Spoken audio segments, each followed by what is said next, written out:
Harut व Marut कौन थे, बाबुल का कुआं कहाँ है और हारूत व मारूत का जादू किस तरह का था। ये वो पुरअसरार सवालात हैं जिनके जवाब तो बहुत हैं और लिखने वालों ने भी बहुत कुछ लिखा है, लेकिन उन किस्से कहानियों में हकीकत को तलाश करना गहरे समुंदर से मोतियां निकालने के बराबर है। हारूत व मारूत के मुतालिक बुनियादी तौर पर दो तरह की रवायतें मिलती हैं, एक वो जो कुरान व हदीस और ताबईन के अक़वाल में मौजूद है और दूसरी वो जो तौरेत व इंजील और इसराइली रवायतों में आती है, जबकि उन इसराइली रवायतों को बेशतर उलमा और मुवर्रिखीन ने तायद की है। इस वीडियो में हम उन दोनों तरह की रवायतों और वाक़यात को मुकम्मल पेश करेंगे। रिवायतों के मुताबिक हज़रत इदरीस अलैहिस्सलाम के ज़माने में एक मरतबा आसमान और ज़मीन के दरमियान से पर्दों को हटा दिया गया तो फरिश्तों ने ज़मीन में आबाद इंसानों को देखकर ताज्जुब किया और बोले, या रब्बुल आलमीन, हम तो गुनाह के करीब भी नहीं जाते, जबकि ये बनी आदम गुनाहों में इतने मुब्तला हैं। अगर हम उनकी जगह होते तो कभी तेरी नाफरमानी ना करते। अल्लाह ने इरशाद फरमाया, इंसानों को गुस्सा और शहवत दी गई है, अगर ये चीज़ें तुम्हें दी जाए तो तुम भी इसी तरह गुनाह में मुलव्वस हो जाओगे।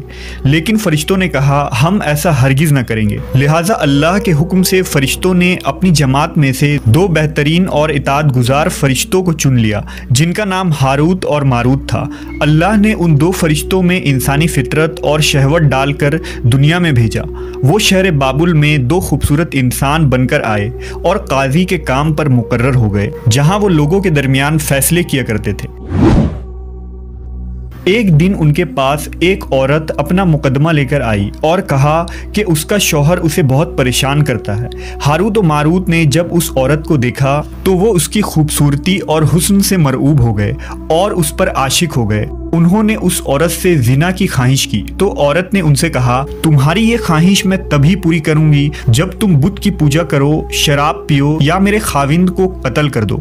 हारूत व मारूत ने शराब नोशी को छोटा गुनाह समझकर पी लिया और नशे की मस्ती में दो और कबीरा गुनाह कर बैठे। उस औरत ने उनसे आसमान पर चढ़ने का अमल भी सीख लिया, जिसके जरिया वो आसमान पर जाते थे। जब औरत इस अमल के जरिया आसमान पर गई तो अल्लाह के हुक्म से उसे सितारे की शक्ल में मस्ख कर दिया गया। चूंकि उस औरत का नाम ज़ोहरा था, इसलिए वो सैयारा ज़ोहरा कहलाया, जिसे आज वीनस कहते हैं। इस गुनाह की वजह से हारूत व मारूत खुद वो इसमें आज़म भूल गए जिसे पढ़कर वो आसमान पर जाते थे और बतौर सज़ा उन्हें बाबुल के एक कुएं में उल्टा लटका दिया गया, जहां वो ता क़यामत यूं ही कैद रहेंगे। ये एक इसराइली रवायत है जिसे इमाम इब्न कसीर और फ़खरुद्दीन राज़ी जैसे मुफस्सरीन अफसाना और मन घड़त कहानी करार देकर सख्ती से रद्द कर देते हैं। वहीं इमाम सयूती जैसे उलमा इस रिवायत को मुस्तनद मानते हैं। हारूत व मारूत और चाहे बाबुल के सिलसिले में एक और रिवायत कसरत से बयान की जाती है, जिसके मुताबिक एक ज़माना ऐसा था जब शहर बाबुल रुए ज़मीन पर तहजीब व तमद्दुन का मरकज़ था। यहाँ के लोग बातिल खुदा की परस्तिश किया करते थे। ये लोग अपनी किस्मत उनसे वाबस्ता समझते थे, इसलिए इल्म नजूम और इल्म फल्कियात में बड़े माहिर थे। उनके बुतकदों में सितारों की पूजा की जाती थी। ये लोग जादू, तंत्र मंत्र, सिफली को बहुत अहमियत देते और इस इल्म के जरिया मुआशरे में खूब फसाद फैलाते थे। ये लोग तिलिस्म, जादू, तंत्र मंत्र में बहुत आगे बढ़ गए। उनमें बड़े बड़े जादूगर मौजूद थे। उनकी तारीखी किताबों में जगह जगह जादू और तंत्र मंत्र ही नजर आता है। उनका जादू दूर दूर तक मशहूर था। मुख्तसर ये कि उस शहर का बाशिंदा होना ही जादूगर होने की अलामत थी। जब हज़रत सुलेमान अलैहिस्सलाम की हुकूमत आई तो आपने उन लोगों को इस शिरकिया अमल से रोका और उनकी सहर और जादू की किताबों को एक जगह जमा करके अपनी अजीम कुर्सी के नीचे दफन कर दिया, ताकि इस फितना अंगेज इल्म का जड़ से खात्मा हो जाए। जब सुलेमान अलैहिस्सलाम की वफ़ात हुई तो शैतान ने उन किताबों को दोबारा खोद कर निकाला और लोगों से कहा कि सुलेमान पैगम्बर नहीं था, बल्कि उन किताबों के ज़रिया हुकूमत किया करता था। लिहाजा हवा में उड़ना, जिन्नात पर काबू और सुलेमान अलैहिस्सलाम के गैर मामूली मुआजिज़ात दरअसल जादू और सिफली का अमल था।